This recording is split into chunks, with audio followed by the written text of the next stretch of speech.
July August বর্ষাকাল এবং দেশ স্বাধীন হয়েছে দ্বিতীয়বার। এর মধ্যে বর্ষা প্রচুর বৃষ্টি হয়েছে, খালের বিলের মধ্যে পানি থই থই করতেছে।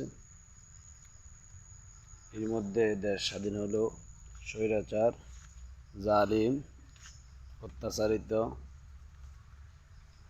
যারা নিরীহ মানুষের উপরে জুলুম করেছে, অন্যায়ভাবে মানুষ হত্যা করেছে। মানুষ হত্যা করা কুফরি। মুসলমানকে হত্যা করলে কুফরি হয়, ইমান চলে যায়। সাধারণ মানুষ একজন মানুষকে হত্যা করলে আর সে টিকতে পারে না।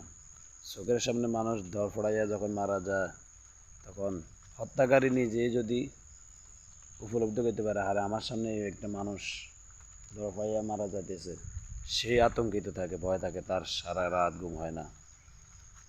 এই মানুষ পরিবর্তন হতে পারে, কিন্তু জালিম মারতে মারতে তার মন পাষাণ হয়ে গেছে, তার হৃদয়ে কোনো মানুষের মায়া নাই, দয়া নাই। কথাগুলো বাস্তব। সিবাবুল মুসলিম ফুসুক ওয়া কিতালুহু কুফর, হাদিসের মধ্যে আছে মুসলমানকে গালি দেওয়া ফাসিকি, গুনাহের কাজ, হত্যা করা কুফরি। কিন্তু মানুষকে হত্যা করতে করতে যার অন্ধকার হৃদয় হয়ে গেছে, সে মানুষ দেখে না, সে দেখে কুকুর সব। এই জন্য মুমিন রক্ত দেখলে কাফে। আল্লাহ জালিমকে হেদায়েত করুক, ধ্বংস করুক। আল্লাহ নিরীহ মানুষকে আল্লাহ মুক্তি দান করুক। আমিন। সবাই আমার জন্য দোয়া করবেন। আসসালামু আলাইকুম।